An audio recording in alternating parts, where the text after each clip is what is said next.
Upcycle Team Squad members, you are learning how to screen print today. This is a pretty budget friendly way to screen print. I think it's pretty much the most budget friendly because I'm broke as hell and this is how I do it. So this is what works for me. And if you were wondering about my beanie, it's made out of cashmere in this here Upcycle Studio. Here's a little print I did yesterday. Super crisp. Actually got a little ink here on accident, but I think it looks super flames. I also think that screen printing is the best way to get a design onto fabric permanently and efficiently and relatively cost friendly. Quick disclaimer, I only do one color prints. This is the budget screen printing setup, so I only do one color prints, black or white or whatever. Supplies that you will need for this method is photo emulsion with the sensitizer. It's a little bottle you pour into it to make it light sensitive. This was $15 on Amazon. Then some screen printing ink. This was about 10 bucks at my local craft store. And then a silk screen, as well as a squeegee. I actually bought a kit. It was 3 screens, 2 squeegees on Amazon for literally under $20. So to expose the photo emulsion, I am using a 500 watt bulb. I got this from my local hardware store, and I have this little light setup. Also got this at my local hardware store, this little housing for the light. It was like under $10, and I hold it about a foot above the ground. And then the final thing you are going to need is your design. So I'm going to show you how I format my designs on my iPad, but basically you're going to need a design that is all black, and you're going to take out the background so it is a vector, and then I just printed it on 8.5 by 11 transparency paper. Doesn't really matter the size of the paper. What does matter though is the fact that it is black, because when you expose the screen to light, everything but your design is going to harden. So when you wash it out, only your design will show. So there are tons of ways to make your image or design a vector. I'm using Procreate, so it's just the software on the iPad.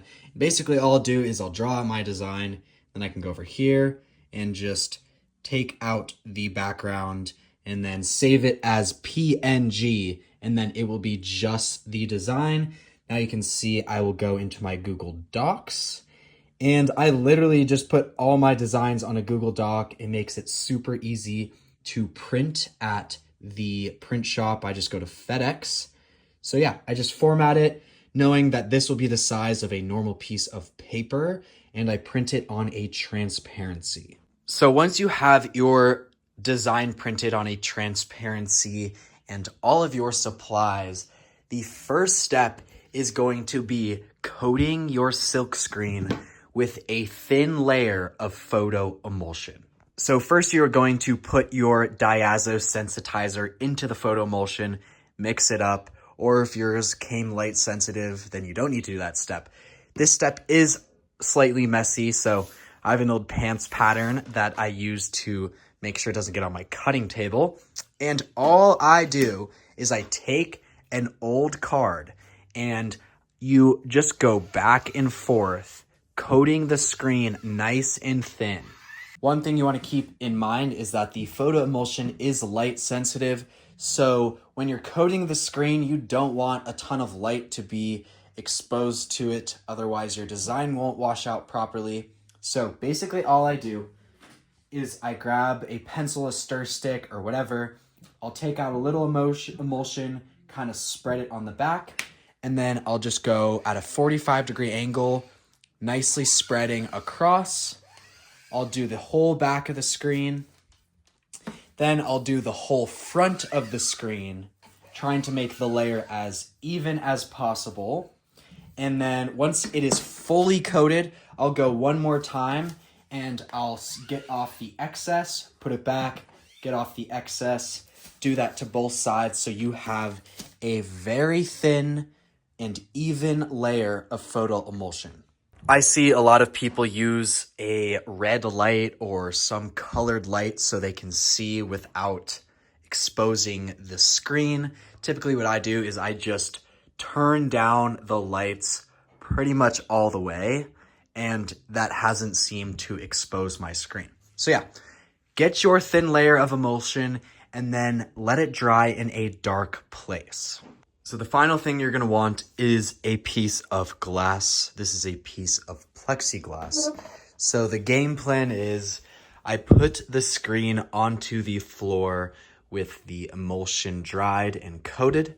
Then I put my design, then the glass over it, and I expose the screen with my 500-watt bulb for 6.5 minutes. Quick note before I cut the lights and expose my screen.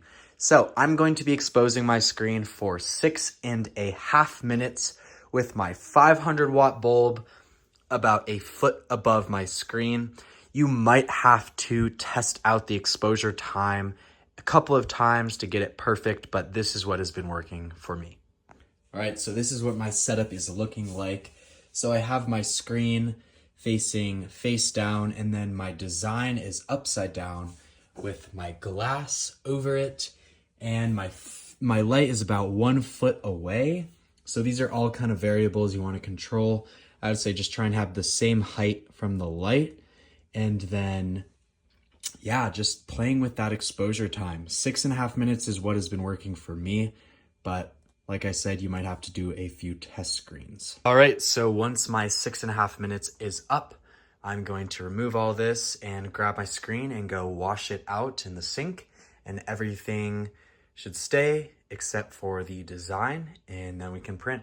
See, we're spraying it out, and the design is starting to show. So after washing for a good second, you can see my design is washed out. Good way to tell if it's fully washed out is just put it up to the light and you'll be able to see clearly. Now we gotta let this dry and then we can print. So letting this thing dry, and then once it is dry, you can also expose it under the light again just to make sure that the design is super solid in there, not absolutely necessary. I actually typically will just leave it out in the sun. It is dark now. But once this thing dries, we can print. This print is now super duper dry. Left it out in the sun. And this screen is actually not for me. It's for a friend. And I don't even know what he wants to print on yet. But I have plenty of other screens, so I'm going to show you how to print. Alrighty, so I've got these little hinge things that I can put the screen into sometimes. I don't really see the point using it all the time. Sometimes it's hard to place it on the right part of the shirt or whatever you're printing on. So I'm just gonna be using the screen today. And then I've got a piece of plexiglass in between the shirt. So if I over ink it, it just won't go through both layers.